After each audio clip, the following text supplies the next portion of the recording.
নমস্কার বন্ধুরা, আমার বৃষ্টিপর্ণা চ্যানেলে আপনাদেরকে স্বাগত। আজ আমি চলে এসেছি আমসত্ত্ব দিয়ে খেজুরের একটা চাটনি রেসিপি। খুব সহজে হয়ে যায়, খুব কম উপকরণ লাগে আর খেতেও খুব সুস্বাদু হয়। এখানে খেজুরটা আপনাকে সেই মতো নিতে হবে যেরকম আপনি করতে চান।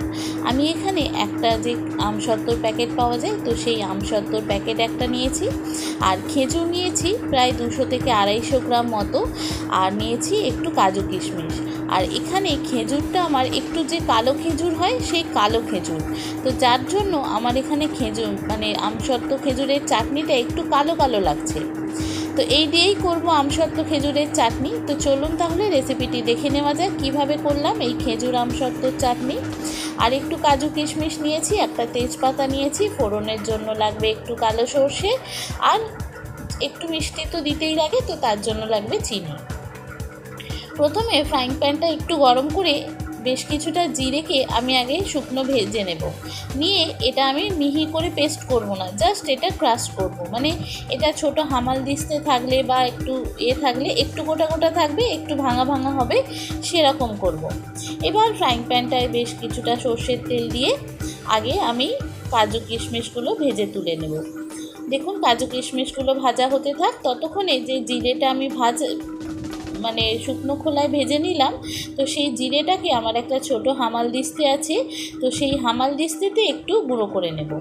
আর এখানে কিশমিশ আর কাজুটা ভাজা হতে থাক। এই দেখুন, ছোট হামাল দিস্তেতে একটু থেঁতো করে নেব।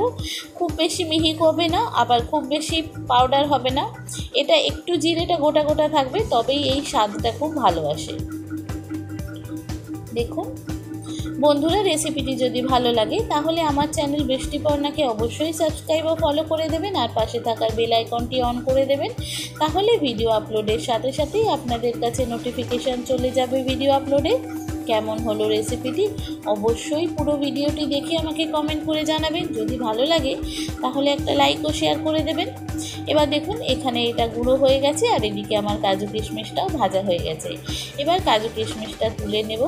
নিয়ে ওই ফ্রাইং প্যানেতেই আমি বেশ কিছুটা আরেকটু তেল দেব, দিয়ে তেজপাতা আর যে কালো সর্ষে নিয়েছি, সেই কালো সর্ষে আর তেজপাতা ফোড়ন দেব। এখানে আপনি একটা শুকনো লঙ্কা ফোড়ন দিতে পারেন, কিন্তু যেহেতু এটা মেয়ের জন্মদিনে করব আর এটা একটু ঝাল হয়ে যেতে পারে, তো সে কারণে আমি শুকনো লঙ্কা ফোড়ন দিলাম না, শুধু সর্ষে আর তেজপাতাটা ফোড়ন দিলাম। যখন খুব সুন্দর গন্ধ বেরোবে, সর্ষেটা ফুটে যাবে, তখন যে পরিমাণ জল আপনার মনে হয় লাগবে চাটনিটা করতে, তো সেই পরিমাণ জলটা আমি আগে দিয়ে দেব। আর যতটা আপনি মিষ্টি খেতে চান, চিনি ততটা সেই চিনি পরিমাণটা আমি দিয়ে দেব জলের মধ্যে। দিয়ে চিনিটা গোলা হতে থাক, আর দেব একটু নুন, আর একটু দেব হলুদটা দিলে চাটনির কালারটা খুব ভালো আসে। আর নুনটা দেওয়ার কারণ হচ্ছে মিষ্টিটা যাতে সুন্দর খেতে লাগে।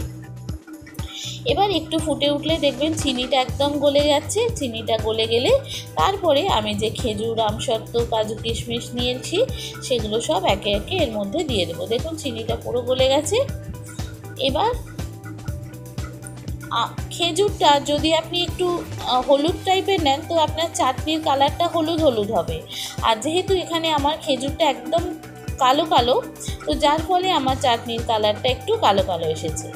এবার দেখুন, খেজুরটা দিয়ে দিলাম, আমসত্ত্ব দিয়ে দিলাম, কাজু কিশমিশটাও দিয়ে দেব। দিয়ে এটা ফুটতে থাকবে। যত ফুটবে দেখবেন খেজুরটা গলে যাচ্ছে, আমসত্ত্বটাও আস্তে আস্তে গলে যাচ্ছে। এবার এটা একটু ফুটে উঠুক।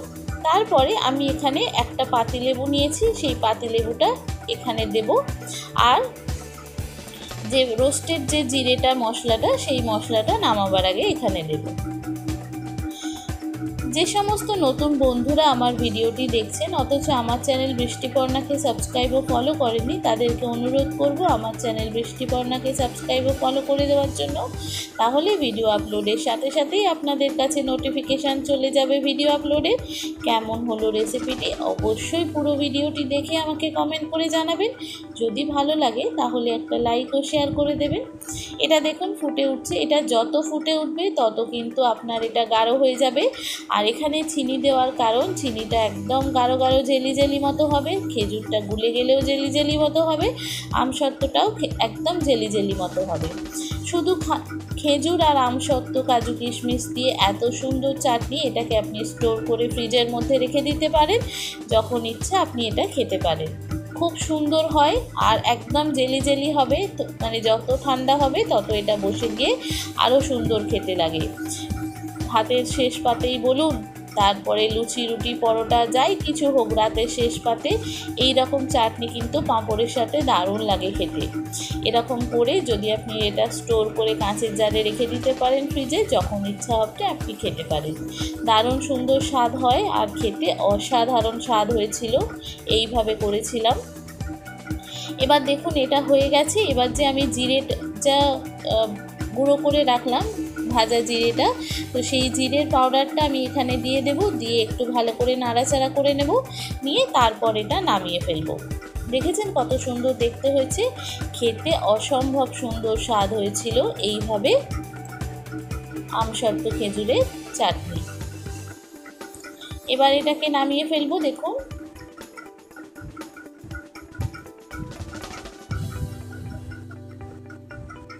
দেখুন কত সুন্দর দেখতে লাগছে। এটা যত ঠান্ডা হবে এটা কিন্তু বসে যাবে। আপনাদেরকে একটু কাছ থেকে দেখাই, দেখুন কতটা সুন্দর দেখতে লাগছে।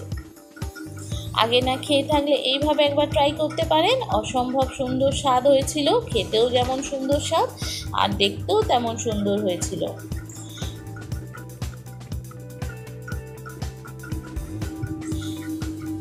যদি ভিডিওটি আপনি ইউটিউব থেকে দেখেন তাহলে আমার চ্যানেল বৃষ্টিপর্ণাকে সাবস্ক্রাইব করে দেবেন, আর যদি ফেসবুক, ইনস্টাগ্রাম থেকে দেখেন তাহলে আমার চ্যানেল বৃষ্টিপর্ণাকে ফলো করে দেবেন। কেমন হলো অবশ্যই পুরো ভিডিওটি দেখে কমেন্ট করে জানাবেন। ভালো লাগলে লাইক, শেয়ার করে দেবেন। সবাই ভালো থাকবেন, সুস্থ থাকবেন, সাবধানে থাকবেন। দেখা হবে পরের ভিডিওতে। থ্যাংক ইউ বন্ধুরা।